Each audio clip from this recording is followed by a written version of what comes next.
The testimony of first-class passenger Mrs. Helen W. Bishop was taken separately before the Senate subcommittee on Tuesday, April 30th, 1912.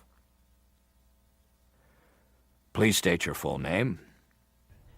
Helen W. Bishop, first-class passenger from Dowagiac, Michigan. I wish you would tell the committee what you did after learning of this accident. My husband awakened me at about 11:15 and told me that the boat had struck something. We both dressed and went up on deck, looked around, and could find nothing. We noticed the intense cold. In fact, we had noticed that about 11 o'clock that night. It was uncomfortably cold in the lounge. We looked all over the deck, walked up and down a couple of times, and one of the stewards met us and laughed at us. He said, "You go back downstairs. There is nothing to be afraid of. We have only struck a little piece of ice and passed it." So we returned to our stateroom and retired. About 15 minutes later, we were awakened by a man who had a stateroom near us. We were on B deck, number 47. He told us to come upstairs.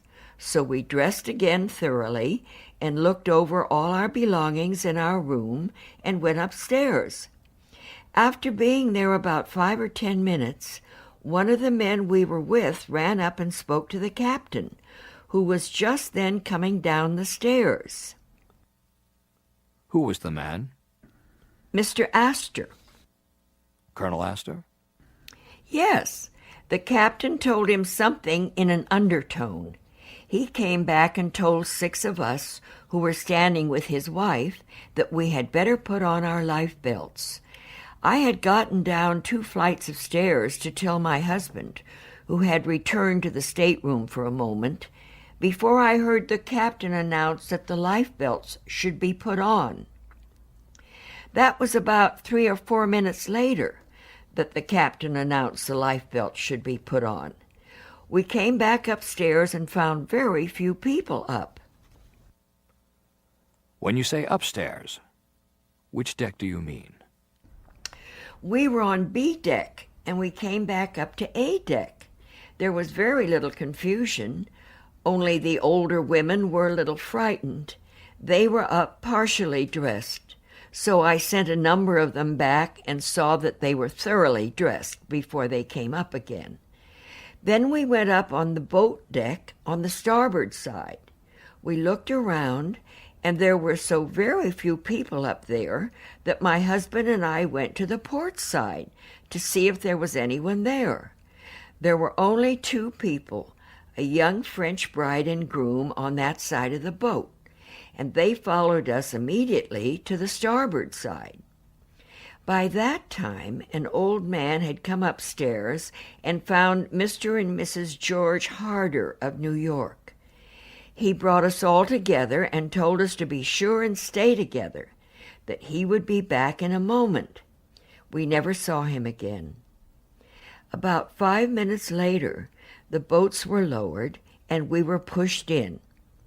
At the time our lifeboat was lowered, I had no idea that it was time to get off. Tell me which lifeboat you refer to. The first lifeboat that was taken off the Titanic on the starboard side. I think it was number 7. Officer Lowe told us that. All right, proceed.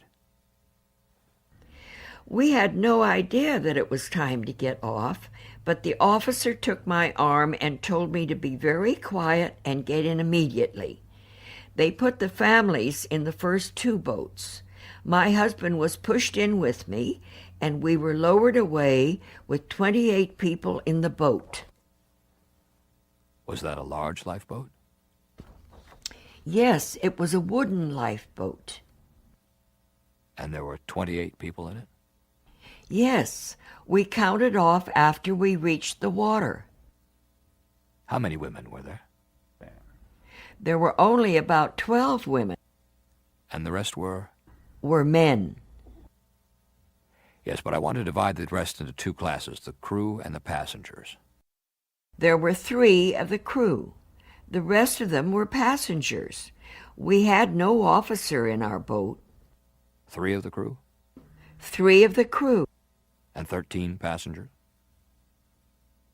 13 passengers, yes. Among those, there were several unmarried men in our boat. I noticed 3 or 4 foreigners in our boat. After we had been out in the water about 15 minutes, the Titanic had not yet sunk. 5 boats were gathered together, and 5 people were put into our boat from another one, making 33 people in our boat. Do you know from what boat these persons were transferred to your boat? No, I cannot say. The man in charge was an officer with a mustache. I have never seen him since. Did the boat from which these people were transferred seem to have more people than yours? Yes, sir. They had 38, I believe, or 37, or something like that. Do you remember the number of the boat? No, I do not. Go ahead. We had been rowing for some time when the other people were transferred into our boat. Then we rowed still farther away as the women were nervous about the suction. We waited out in the water perhaps 3/4 of an hour after we had rowed this distance when we saw the Titanic sink. For some time after that, we were separated from all of the boats except one. That tied to us and stayed with us. We found we had no compass, no light, and I do not know about the crackers or water. But we had no compass and no light. We were out there until just before daylight, I think it was, when we saw the lights of the Carpathia and rowed as hard as we could and arrived at the Carpathia 5 or 10 minutes after 5 o'clock in the morning. I suppose your experience was the same as that of others as to the presence of ice and your proximity to ice? Yes, we saw a number of icebergs.